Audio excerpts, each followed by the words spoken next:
Hello everyone, myself Yogesh Kumar Chauhan in Department of Agriculture Processing and Food Engineering from Bharati College of Agriculture Engineering Durg. Our course title is 5311 Post Harvest Engineering of Horticulture Crops. So similarly, जैसे कि पिछले video में मैंने बताया था कि ये both second year and third year का सब्जेक्ट है, सो दोनों के लिए ये एप्लीकेबल है. ठीक है.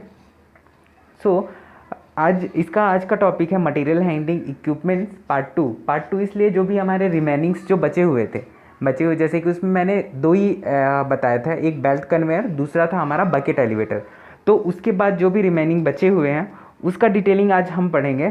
सो चलिए क्लास स्टार्ट करते हैं. सो पहला है हमारा, उसके अकॉर्डिंगली थर्ड, इस स्लाइड्स के अकॉर्डिंगली ये फर्स्ट है. ठीक है. सो हम थर्ड पे ही फोकस करते हैं. थर्ड था हमारा द स्क्रू कन्वेयर कंसिस्ट, जो हमारा स्क्रू कन्वेयर. ठीक है.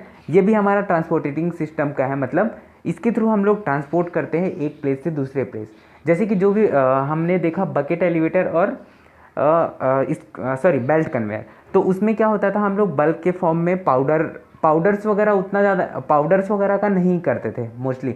लेकिन इसमें क्या होता, उसमें हम लोग ग्रैनुलर मटेरियल्स या ग्रेन्स वगैरह उनसे रिलेटेड या बल्क फॉर्म में है तब. ठीक है. इसमें हम लोग क्या करते हैं, स्क्रू कन्वेयर में हम लोग पाउडरी फॉर्म जो भी है ना, उनको ज़्यादा यूज़ किया जाता है इसमें ट्रांसपोर्ट करने के लिए. ठीक है. एक प्लेस से दूसरे प्लेस पे. सो आगे देखते हैं. जैसे कि इसमें लिखा हुआ है कि यू शेप का होता है. ठीक है. मतलब जैसे कि यू शेप मीन्स ऐसे. ठीक है. यहाँ पे राउंड शेप का है, अब कन्वेयर होगा तो ठीक है, ये स्क्रू है, ये रोटेट होगा. जैसे कि यहाँ पे दिख रहा है, ये हमारा स्क्रू है. ठीक है. ये उसका शेप है, तो इसको बॉक्स शेप में वो डाल के रखें, फिट करके रखें. ठीक है.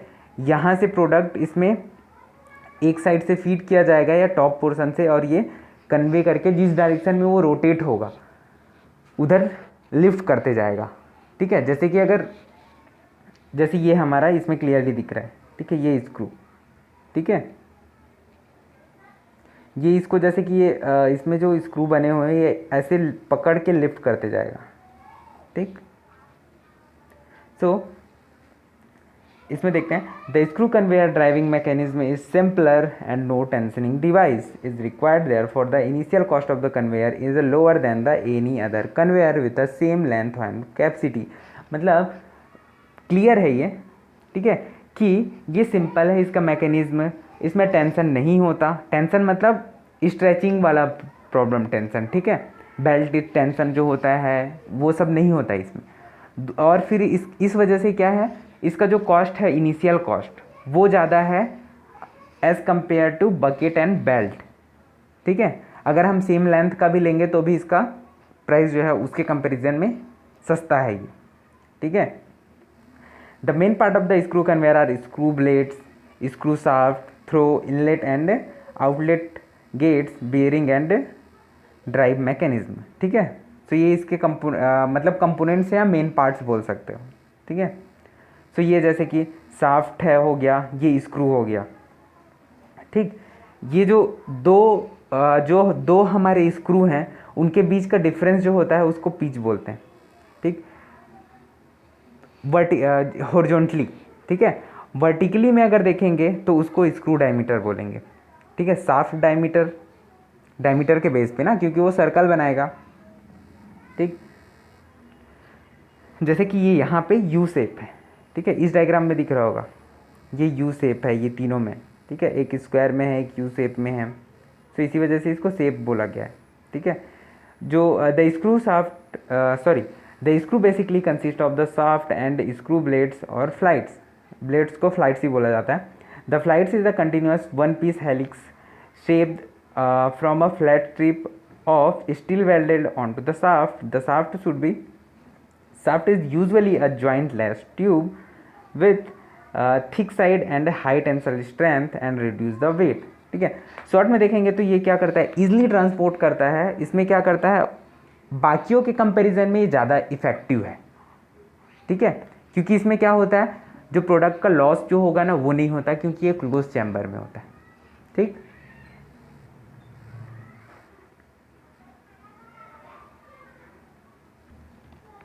सो अब जैसे कि इसका यूज़ जैसे इजी है. ठीक है.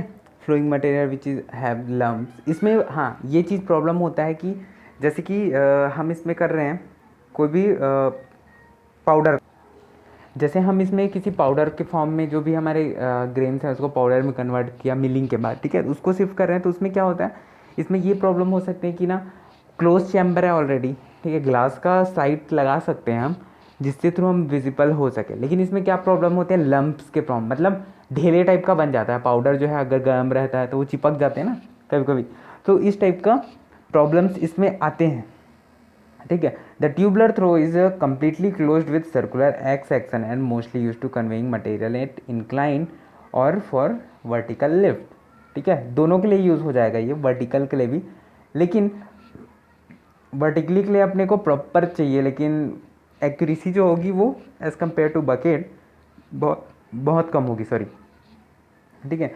For operational reason some gap is provided between the edge of the screw blades and the trough walls, ठीक है, जैसे कि इसने बताया ना गेपिंग होता है, तो अगर हम उसको वर्टिकली करेंगे तो गेप्स में हमारे जो प्रोडक्ट है ना वो आ जाएंगे, तो इसलिए वो वर्टिकली नहीं कर पाएगा अच्छे से, ठीक है। Due to this gap it is not possible to completely empty the trough of the horizontal screw conveyor if the screw conveyor is use to convey different material mixing of products it possible, ठीक है।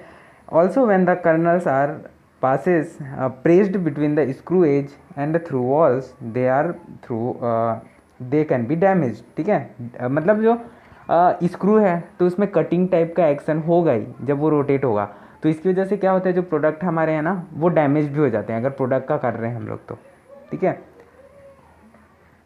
इसमें जैसे कि screw conveyor में भी design for clockwise और counter clockwise rotation, ठीक है। The change in direction of rotation does not affect the capacity, ठीक है, जैसे कि एक होता है क्लॉकवाइज, क्लॉकवाइज मीन्स मतलब जस्ट हमारे ये घड़ी है, ठीक है, यहाँ पे 12 है, यहाँ पे 3 है, यहाँ पे 6 है और यहाँ पे 9, जस्ट वो के लिए बताया।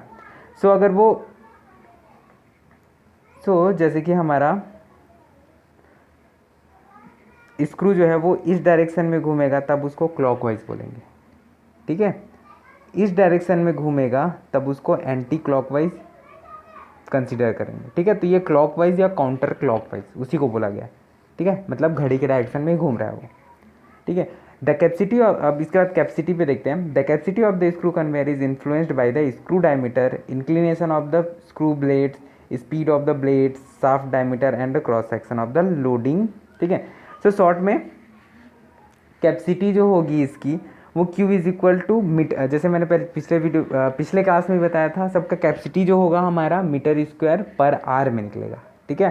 सो इज इक्वल टू 47.2 ब्रैकेट में capital D square minus small d square into P into N. Capital D जो है हमारा स्क्रू डायमीटर है, ठीक है, स्मॉल डी जो है हमारा शाफ्ट डायमीटर है, पी जो है पिच है, एन जो है आरपीएम है। सो ये हमारा इम्पॉर्टेंट पॉइंट है, इस बेस पे न्यूमेरिकल्स आते हैं एग्ज़ाम में, ठीक है, उसमें ऑल वैल्यू गिवन रहेगी, ये सारी वैल्यू गिवन होगी, ठीक है। अगर उसमें डायग्राम देता है तो वो डायग्राम के बेस पे भी इंडिकेट कर देगा कि डी कौन सा है और स्मॉल डी कौन सा है, ठीक है। सो उस बेस पे हम कैपेसिटी निकाल सकते हैं, ये एग्ज़ाम में आते भी हैं और कॉम्पिटेटिव एग्ज़ाम में भी आते हैं ये, ठीक है। सो अब इसका हम पावर देख लेते हैं कि कितना हाउस पावर रिक्वायर्ड होता है इसको, ठीक है। सो इसका हाउस पावर जैसे कि ये है हमारा exam question formula, horse power is equal to Q L W F. Q जो है हमारा कन्वेयर कैपेसिटी है, एल जो है कन्वेयर लेंथ है, डब्ल्यू जो है बल्क मटेरियल वेट है और एफ जो है वो फैक्टर है। पैडी के लिए इसका फैक्टर का वैल्यू होता है 0.4, ठीक है। सिमिलरली प्रोडक्ट्स का अगर आएगा तो वो इंडिकेट कर देगा क्वेश्चन में, ठीक है। कभी कभी ये भी पूछता है कि उसका हॉर्स पावर कितना होता है, ये कैलकुलेट करें करके, ठीक है। फिर अब फोर्थ पॉइंट हमारा है pneumatic कन्वेयर, ठीक है। The selection of the proper conveying system is important for ease in operation and getting desirable capacity for the particular product. The following principle should be taken into the account before selecting conveyor system, ठीक है। मतलब जैसे मैंने बताया था ना conveying system के लिए हम लोग क्या क्या रिक्वायरमेंट होते हैं, वो सेम इसमें भी रिक्वायर्ड होता है कि हमको प्रॉपर उसका कैरेक्टरिस्टाइजेशन होना चाहिए, पॉसिबिलिटी उसकी ग्रेविटी के बेस पे होनी चाहिए, ये सब इसमें भी है, ठीक है।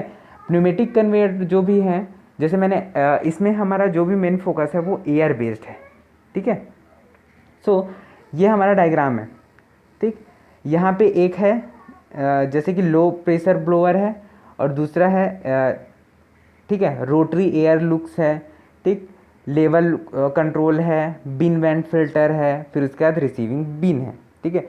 यहाँ से हम लोग एक ब्लोअर के थ्रू उसको हवा पास करा रहे हैं, हवा पास करा रहे हैं, तो जब ग्रेन आता है ना, एक प्रॉपर अमाउंट में वो ग्रेन देगा अपने को, ग्रेन देगा तो उसको हम लोग क्या करेंगे, ब्लोअर के थ्रू हम लोग सीधा रिसीविंग बीन में सप्लाई करवा देंगे, ठीक। ये साइलो जो लिखा हुआ है ना, ये हमारा स्टोरेज स्ट्रक्चर है, साइलो, ठीक। यहाँ से जैसे कि ये हमारा यहाँ से आ रहा है, सॉरी, ठीक, यहाँ ऊपर से हमारा है कंट्रोलिंग वॉल जो है, फिर वहाँ से जब हम लोग ये नीचे का जो रोटरी एयर लॉक्स जो है उसको जब हम ओपन करेंगे, राउंड करेंगे, तो एक प्रॉपर क्वांटिटी में गिर रहा है, ठीक है, जिसमें इसमें स्टार टाइप का शेप बना हुआ है। तो जब एक घूमेगा तो एक बैच निकलेगा, मतलब बैच मतलब थोड़ा क्वांटिटी, ठीक है, कुछ पोर्शन में। सिमिलरली ये उसी का ही जैसे साइक्लोन, ठीक है, साइक्लोन इसी में जो भी वेस्टेज होंगे या जो भी उसको भी रिमूव कर सकता है और अपने को ग्रेन को भी सेपरेट कर सकता है, ठीक है। फिर ये बाकी वही प्रॉपर्टीज़ हैं, पॉल्यूशन नहीं होना चाहिए, ऐसा नहीं होना चाहिए। इसमें जैसे कि दो टाइप के साइक्लोन सेपरेटर है और दूसरा है फैब्रिक फ़िल्टर। फैब्रिक फ़िल्टर क्या होता है, जैसे पाउडर फॉर्म है हमारा, तो उसमें क्या होंगे, कुछ ऐसे भी होंगे जो क्या बोल सकते हैं, जैसे उसमें डस्टिंग पार्टिकल्स होंगे, ठीक है, स्मॉलर पार्टिकल्स, तो वो क्या करता है, उसको एब्जॉर्ब टाइप का कर लेगा और उसके बाद हमको जो भी प्रोडक्ट है उसको ईजिली बाहर निकलने नहीं देगा, ठीक है। जो हमारा पाउडर फॉर्म का जो भी है उसको बाहर निकलने नहीं देगा, निकल जाएगा मतलब लॉस होगा ना, तो इसलिए हम लोग फैब्रिक फ़िल्टर भी यूज़ कर सकते हैं उसके लिए, ठीक है। और ताकि उसमें जो एरेशन जो होगा एयर का, तो उसकी वजह से उसमें डस्ट पार्टिकल्स प्रोडक्ट के अंदर ना जाए, ठीक। सो फिर अब इसका डिटेलिंग देख लेते हैं। The pneumatic conveyor moves grounded material is close duct by a high velocity air stream. The pneumatic conveyor is a continuously and flexible transporting method. The material is the in a pipe. इसमें जैसे कि क्या था, blower होता है, suction pipe जो होता है, तो वो क्या करेगा, उसको भेजेगा या तो खींचेगा, जैसे साइक्लोन का वर्क था, ठीक है। सो इसमें जो एयर की वेलोसिटी जो होता है वो 15 to 30 मीटर पर सेकेंड होती है, ठीक है। इसमें जैसे कि बताया कि स्टार्टिंग में ब्लोअर होगा, वहाँ से ग्रेन निकलेगा, वो ग्रेन को वो सीधा प्रेशराइज्ड फॉर्म का एयर प्रोवाइड करेगा, एयर वेलोसिटी हाई वेलोसिटी, उसके थ्रू वो सीधा भेज देगा हमारे रिसीविंग टनल में या चैम्बर में, ठीक है, ठीक। फिर इसमें क्या होता है, जैसे कि cyclone are mostly use to collect the particle. Cyclone is a device which remove the bulk of the product particle from the conveying air stream by centrifugal force, ठीक है। फोर्स दे रहे हैं हम लोग इसमें, सेंट्रीफ्यूगल फोर्स, उसी के through ही तो वो शिफ्ट हो रहा है ना एक प्लेस से दूसरे प्लेस। सेम इसमें ऊपर में यही लिखा था कि ब्लो करते हैं उसको हम लोग, फिर वो जाके डक से होते होते वो रिसीविंग होपर या कलेक्शन टैंक तक पहुंच जाता है, ठीक है। इसमें फिर उसके बाद जैसे देखते हैं इसका लिमिटेशन, कि ये कौन कौन से लिमिटेशन है इसके न्यूमेटिक कन्वेयर के। सो पहला है इसका erosion of solid surface and equipments surface by solid particle with conveying air stream, ठीक है। तो जो erosion of solid surface and equipment surface by solid particle, ठीक है।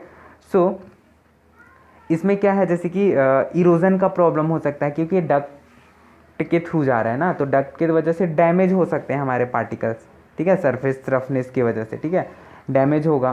सो ये सब इसमें बताया गया है। सेकेंड हम देखते हैं, in case of bend of misled section the erosion problem becomes severe, ठीक है। In industry installation the erosion of the duct system poses major problem in the operation of pneumatic conveying system, ठीक है। इसमें क्या होता है, जैसे कि मेन जैसे कि हमने फर्स्ट में बताया था इरोजन का प्रॉब्लम, तो सेम प्रॉब्लम होगा अगर कोई भी इंस्टॉलेशन होगा इंडस्ट्री लेवल पे, तो उसमें भी ये प्रॉब्लम क्रिएट होगा कि वो इरोजन क्रिएट करेगा, मतलब इरोजन मतलब लॉस, ठीक है, चाहे वो उस चैम्बर में लॉस करे या उस ग्रेन में लॉस करे, वो होगा हमारा इरोजन, ठीक है। फिर थर्ड है इसका, इन अ pneumatic conveyor system chances of repeating impact between the particles and the solid surface are high. Due to such impact, product degradation result because of this change take place in the product size distribution and contiguously the market value. ठीक है, जैसे कि इसमें क्या है, हमारा product अगर damage होता है तो उसकी मार्केटिंग वैल्यू जो होगी वो कम हो जाएगी. ठीक है, सो ये सब इसमें प्रॉब्लम्स आते हैं. ठीक, क्या होता है कभी कभी जब हम प्रोडक्ट को भेजते हैं उसमें, तो भेजेंगे तो क्या होगा, जैसे कि जस्ट एग्जांपल पे ये हमारा प्रोडक्ट है, ये हमारा प्रोडक्ट है. ठीक है, गोल नहीं बन पा रहा है. सो जब इसको हम प्रोडक्ट को भेजते हैं, इसमें एयर वेलोसिटी देंगे तो ये इससे टकराएगा, इससे टकराने की वजह से इसमें डैमेज होगा. ठीक है, सो वो उसकी वजह से क्या होता है, सरफेस पे जो भी इम्पैक्शन होता है प्रोडक्ट के, तो उसकी वजह से उसमें क्रैकेज आने लगेंगे या डैमेज होंगे. सो उस बेस पे हमारा प्रोडक्ट में के क्वालिटी पे लॉस होगा और हमारा प्रोडक्ट का मार्केटिंग वैल्यू कम हो जाएगा. ठीक है, सो आज के लिए इतना ही. Thank you.